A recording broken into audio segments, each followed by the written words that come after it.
अल्लाह तबारक व तआला ने इस दुनिया में इंसान को भेजा तो एक वक्त मुकर्ररा के लिए जिंदगी गुजारने के लिए भेजा, और इसका आना न इत्तेफाकी हादिसा है न इसका जाना इत्तेफाकी हादिसा है। ये सब प्री प्लान्ड है रब्बुल आलमीन के हुक्म पर। वक़द्दरहु तक़दीरा, अल्लाह तबारक व तआला ने तकदीरें बना दी थी इस कायनात के पैदा करने के 50,000 साल पहले, जबकि अहादीस में अल्फाज यहाँ तक हैं कि अल्लाह तबारक व तआला ने सबसे पहली चीज़ मखलूक के एतबार से जो बनाया वो कलम को बनाया, और कलम से कहा कि लिख, और कलम ने पूछा कि क्या लिखूं, तो फरमाया कि मकादीर कुल्ली शै, पूरी तकदीरें, हर एक की तकदीरें लिख दे, जो कुछ होने वाला है वो सब का सब लिख दे। तो उसके हुक्म से कलम ने लिख दिया, और वो क़ियामत तक जो कुछ होगा वो सब का सब हम सब के आने से नहीं बल्कि कायनात के बनने से 50,000 साल पहले कलम लिख चुका। और अल्लाह के रसूल सल्लल्लाहु अलैहि वसल्लम ने फरमाया कि वो खुश्क हो चुका, अब जो कुछ भी हो रहा है वो तकदीर के मुताबिक हो रहा है, न इससे सरमो कोई इन्हिराफ हो सकता है, न कोई तब्दीली हो सकती है, न कोई आगे पीछे हो सकता है। तो इस कायनात में इंसान आबाद होना ये इत्तेफाक नहीं था, रब के हुक्म से पहले ही प्लान्ड था, और यहाँ से जाना ये भी इत्तेफाक नहीं है, और यहाँ अब जो जिंदगी गुजार रहे हैं ये भी इत्तेफाक नहीं है, और यहाँ अचानक मौतें वाक़ होकर एक एक दिन में हजार हजार 200 200 300 300 जो मरने की खबरें आ रही हैं ये भी इत्तेफाक नहीं। सब कुछ अल्लाह का तयशुदा है, उसी के मुताबिक हो रहा है। कायनात में कोई हरकत, कोई जर्रा ऐसा नहीं कर रहा है हरकत जिसमें आप ये कहें कि भाई इत्तेफाक से ऐसा होगा। इत्तेफाक से नहीं है, बल्कि वो अल्लाह तबारक व तआला की तकदीर में तयशुदा था, हुआ। ये और बात है कि आपको इत्तेफाक लगता है, रब के इल्म में सब मौजूद है और उसी इल्म के मुताबिक हो रहा है, आगे पीछे होने का सवाल ही नहीं है।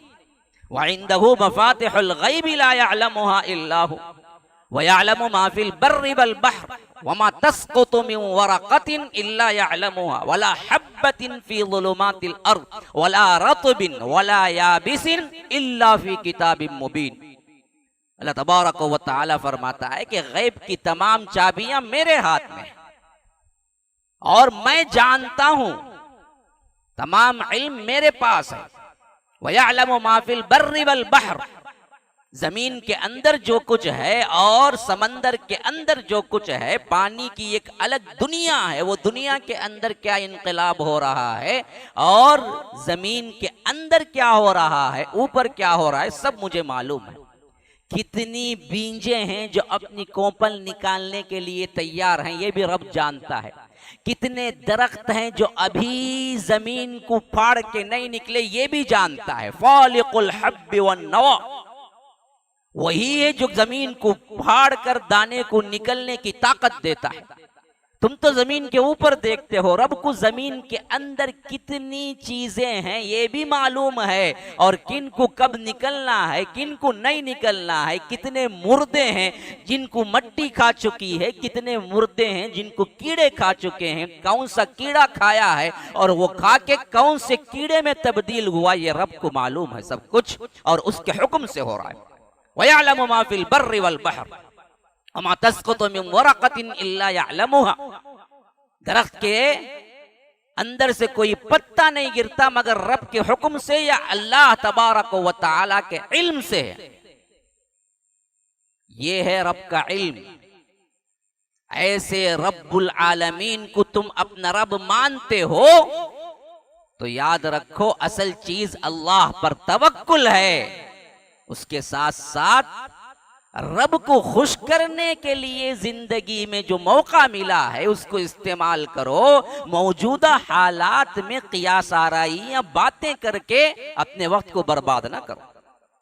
अभी मैं मुताला कर रहा था, मुझे एक चीज मालूम हुई जो कि एक उसूली एतबार से आपको समझाना चाहता हूं। दुनिया के अंदर रब्बुल आलमीन ने खुसूसियत के साथ कौमों के जिक्र में 6 कौमें ऐसी हैं जिनको बताया है कि हमने सरे से उसे मिटा दिया। अगर आप पढ़ेंगे मुसलसल, जिसका जिक्र कभी क्या है शुआरा के अंदर आया है, कभी आराफ के अंदर आया है, कभी मुख्तलिफ मवाक़े में आया है, लेकिन तसलसल एक जगह शुआरा में है और एक जगह आराफ में है, जहां पर तसलसल के साथ बयान किया। आप कौमों को क्या है गिनते चले जाएं, और ये सब कुछ तयशुदा उसूल के मुताबिक हुआ था। बड़ी बड़ी कौमें जो क्या है अल्लाह ने बर्बाद कर दी। कौम नूह अल्लाह ने बर्बाद की। इसी वास्ते मैंने हाक्का के इब्तिदाई आयात आपके सामने रखे, जिसमें तरतीब भी बता रहा है। फिर इसके बाद कौम आद अल्लाह ने बर्बाद कर दी। फिर इसके बाद कौम समूद अल्लाह ने बर्बाद कर दी। टोटल कोई नहीं बचा सिवाय वो जो ईमान लाए थे। फिर इसके बाद कौम शुआइब, यूं समझ लीजिए जमाने के एतबार से आप कह सकते हैं कौम लूत पहले आएगी, लेकिन तरतीब के एतबार से कुरान में ज्यादातर शुआइब का भी जिक्र आया है उसी के साथ। तो ये 3 कौमें तो हो गई, कौम नूह, कौम हूद और कौम समूद। फिर इसके बाद कौम लूत, और इसी तरह अल्लाह तबारक व तआला ने जो मुकम्मल तौर पर बर्बाद की, इनके सर फहरिस्त में आले फिरऔन का जिक्र आया है, आले फिरऔन का जिक्र। फिर इसके बाद अल्लाह तबारक व तआला ने जिन कौमों का जिक्र लाए हैं, उनमें सबसे अहम तरीन कौम फिरऔन के बाद वो मुख्तलिफ तौर पर छोटी छोटी मुसलमान कौमें कह लीजिए, जिनकी बर्बादी अल्लाह तबारक व तआला ने मुकर्रर कर दी थी, लेकिन मुकम्मल तौर पर नहीं, अंबिया के तसलसल के साथ। अब इन कौमों में याद रखिए कौम नूह और कौम हूद और कौम सालेह या कौम समूद, ये 3, और फिर कौम शुआइब, कौम लूत और आले फिरऔन, ये 3। इन सब का एक मुश्तरका गुनाह था जिसको अल्लाह ने बर्बाद कर दी मुकम्मल तौर पर। तो कौमें कब बर्बाद होती हैं दिमाग में रख लीजिए अच्छी तरह। ये 3 और 3, हालांकि दूसरे भी गुनाह थे इनके, लेकिन सब में सेम टू सेम एक गुनाह था जिसकी वजह से बर्बादी अहम आई। वो क्या था? शिर्क। कौम नूह ने भी शिर्क किया तो बर्बाद हुए, कौम हूद ने भी शिर्क किया तो बर्बाद हुए, कौम समूद ने भी शिर्क किया तो बर्बाद हुए, कौम शुआइब ने भी शिर्क किया तो बर्बाद हुए, कौम लूत ने भी शिर्क किया तो बर्बाद हुए, आले फिरऔन ने भी शिर्क किया तो बर्बाद हुए। ये 6। लेकिन मुश्तरका गुनाह के साथ साथ इनके अंदर दूसरे गुनाह थे, हाँ थे, उसका जिक्र भी आया है। कौम नूह शिर्क मुकम्मल तौर पर सिर्फ शिर्क, इसका जिक्र आया है। लेकिन कौम हूद और कौम सालेह के अंदर सरकशी भी आई है, और आगे चलकर कौम लूत के बारे में खुसूसियत के साथ जिक्र है कि ये बदबख्श शिर्क के साथ साथ बेहया थी। हत्तल इम्कान बेहयाई का आखिरी तसव्वुर क्या हो सकता है, उस हद तक बेहया थी। हत्ता कि अल्लाह तबारक व तआला ने कुरान में फरमाया कि इससे बेहया कौम न इससे पहले कभी आई थी दुनिया में, यानी सबसे पहली बेहया कौम जो दुनिया में आई वो कौम लूत है।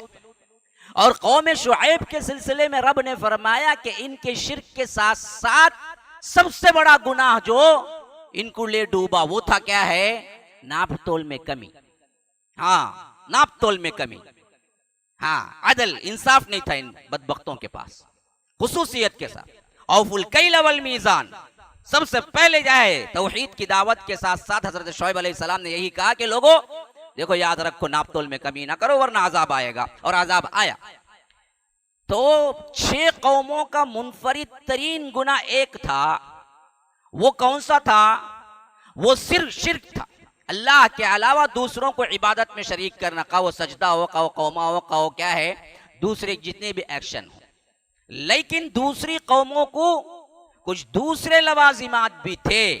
वो क्या था? फहाशी और यानी, वो क्या था? अदल इंसाफ से हट जाना, जुल्म जियादती, नाप तोल में खासकर कमी।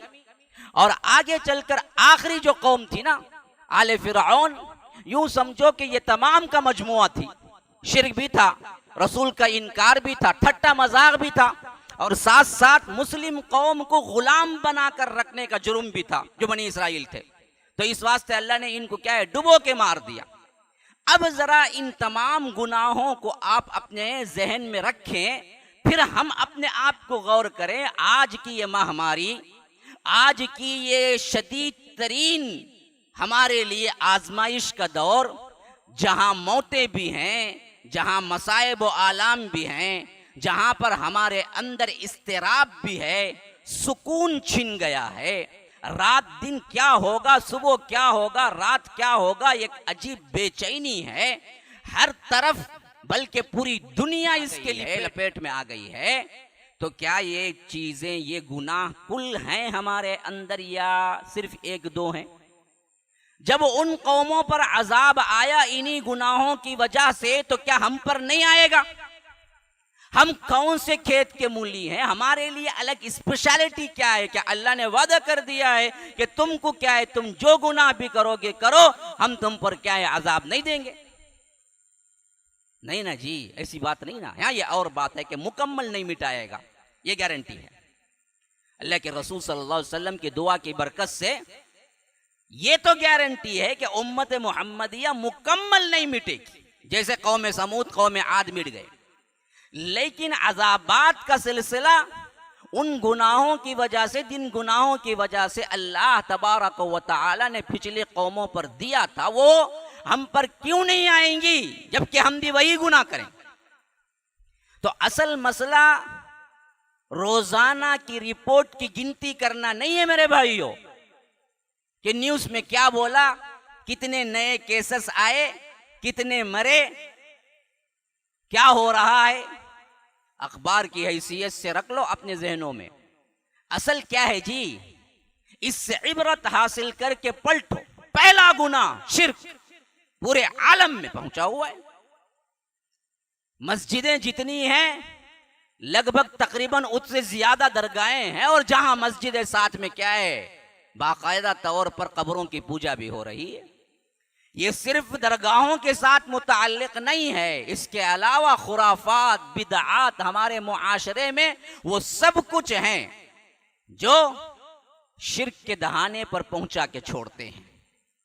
तस्वीर का आम होना ये भी एक शिर्क का वसीला है। देखो हमारे अंदर किस हद तक हो गया, जब तक डीपी में अपनी सूरत नहीं रखता तब तक इसे पेट में दर्द शुरू हो जाता है।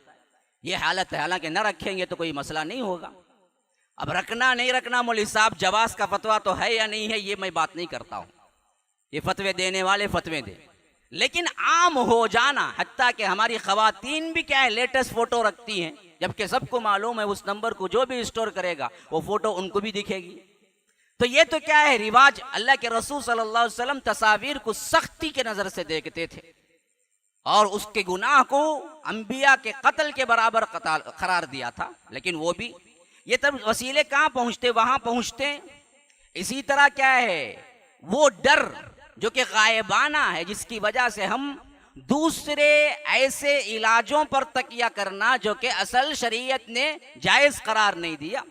कोई तागा बंध लिया, क्या है, तावीज कहते, क्यों जी बना, अरे वो बड़े साहब की दी हुई है। भाई ये दरअसल क्या है, मुसीबत से बचाएगा, मुसीबत से ये बचाएगा, तो ये खुद मुसीबत है जो अल्लाह तबारक व तआला के तवक्कुल को निकाल कर, अल्लाह तबारक व तआला के भरोसे को निकाल कर तागे पे ला रहा है। इसीलिए अल्लाह के रसूल सल्लल्लाहु अलैहि वसल्लम के दौरे मुबारक में एक शख्स बंधा हुआ था, तावीज बांधा हुआ था, और बैत के लिए हाथ बढ़ाया तो अल्लाह के रसूल ने कहा ये क्या, ये क्या? उसने कहा कि ये दरअसल मुझे डर लगता है रात में, इस वास्ते में पहना हुआ हूं, ये डर से नजात देता है। अल्लाह के रसूल ने फरमाया कि ये खुद डर है, निकाल फेंक, जब निकालेगा तो तब मैं बैत करूंगा, अगर ये रहते हुए तू मर गया तो जहन्नम जाएगा। आप ये भी नहीं कह सकते इलाज के लिए। यहां से शिर्क की इब्तिदा हो रही है। इसी वास्ते अल्लाह के रसूल सल्लल्लाहु अलैहि वसल्लम ने कहा कि देखो तमाम मस्जिद, तमाम जमीन मस्जिद है मेरे लिए, लेकिन कब्रस्तान में नमाज ना पढ़ना। क्यों जी? पढ़ता पढ़ता ये भी बोलेंगे ये खबर के वास्ते पढ़ता हूं बोलेंगे। जहां चाहे पढ़ सकते हैं आप, 2-3 जगह हैं जिसमें से एक कब्रस्तान है, वहां नमाज ना पढ़ो, क्योंकि वहां पर हो सकता है शुबह हो जाए। इसी वास्ते आप देखेंगे जवाल के वक्त में, गुरूब के वक्त में, तुलू के वक्त में नमाज नवाफिल नहीं पढ़ना, इल्ला है कि फर्ज हो तो क्या है पढ़ ले सकते हैं। क्यों रोका गया? वजह यह है कि गुरूब के वक्त पढ़ेंगे तो सूरज की जो पूजा करते हैं उनसे मुमासलत होगी कि तुम भी समझोगे कि क्या है सूरज के वास्ते तुम नमाज पढ़ रहे हो। तुलू के वक्त पढ़ोगे तो ये भी सूरज की अजमत है, जवाल के वक्त पढ़ोगे तो ये भी सूरज की अजमत है। बहुत से लोग ये कर रहे हैं, तो उससे रोकने के लिए फरमाया कि देखो ये शिर्क की राह निकल रही है, यहीं रोक दो। जहां जाना भी है सिर्फ करीब तर, वहीं रोका दिया। हाँ, कब्रों को ऊंचा करने के सिलसिले में अल्लाह के रसूल सल्लल्लाहु अलैहि वसल्लम ने यहां तक फरमा दिया कि देखो इसको सिवाय बालिश भर ऊंचाई से ज्यादा मत रखो, अगर उससे बढ़कर है तो सबको बराबर कर दो। हाँ, हजरत अली को हुक्म दिया फतेह मक्का के बाद, जाओ देखो मक्के के अंदर जहां जहां जो कब्र ऊंची है सबको बराबर कर दो, कोई कब्र न रहे, कोई उसको प्लास्टर न करे, कोई वहां न बैठे। अल्लाह के रसूल सल्लल्लाहु अलैहि वसल्लम ने साफ कह दिया उस पे बैठना भी मना है। हाँ, मुजावरी जो करते हैं ना ये भी मना है। हालांकि वो शिर्क डायरेक्ट नहीं हो रहा है, लेकिन बता रहा है सबब वहां तक ले जा रहा है। ले जाने वाले जितने असबाब थे उन सबको शरीयत इस्लामिया में खत्म कर दिया। हालांकि दूसरी शरीयतों में कुछ एक्सक्यूज था। इसी तरह क्या है, ताजीमी सजदा है, झुकना है, ये पिछली कौमों में जायज था। जैसा कि खुद हजरत यूसुफ ने देखा था, इन्नी राअयतु अहद अशरा कौकबा, हाँ राअयतुहुम ली साजिदीन, हाँ एक चांद, एक सूरज, 11 सितारे मेरे लिए सजदा कर रहे हैं, मैंने देखा। नबी का ख्वाब सच होता है। तो एक माँ एक बाप, चांद सूरज, माँ बाप, 11 सितारे, 11 भाई उनके। राअयतुहुम ली साजिदीन, मैंने देखा कि मेरे लिए सजदा कर रहे हैं। तो ये क्या था? सजदा ताजीमी था, जायज था। लेकिन हमारे लिए जायज नहीं, क्योंकि क्या है, यहीं से अजमत बढ़ेगी तो शिर्क तक पहुंचेंगे, तो अल्लाह के रसूल ने मना कर दिया। हत्ता कि इस हद तक कि अपने लिए भी मना कर दिया, फरमाया कि देखो मेरे लिए भी सजदा जायज नहीं। सहाबा ने बाकायदा तौर पर पूछा, फलां किसरा है उसके दरबारी उसे सजदा करते हैं जब वो दरबार में आता है, फलां कैसर है उसके दरबारी उसे सजदा करते हैं जब वो दरबार में आता है। अल्लाह के रसूल ये तो दुनिया के बादशाह हैं और आप तो दीन और दुनिया के बादशाह हैं, हम आपको क्यों ना करें? कहा कि ना, मेरी उम्मत के लिए जायज नहीं है, मैं जायज तुम्हारे लिए जायज करार नहीं देता कि तुम मेरे लिए सजदा करो। हत्ता कि मैं ये तक पसंद नहीं करता कि मैं आऊं तो मेरे लिए उठ के इस्तकबाल करो। अल्लाह के रसूल ने मना कर दिया, साफ झुकने से मना कर दिया। ये वसाइल शिर्क थे, शिर्क नहीं थे, लेकिन वसाइल शिर्क जितने भी थे सबको खत्म कर दिया।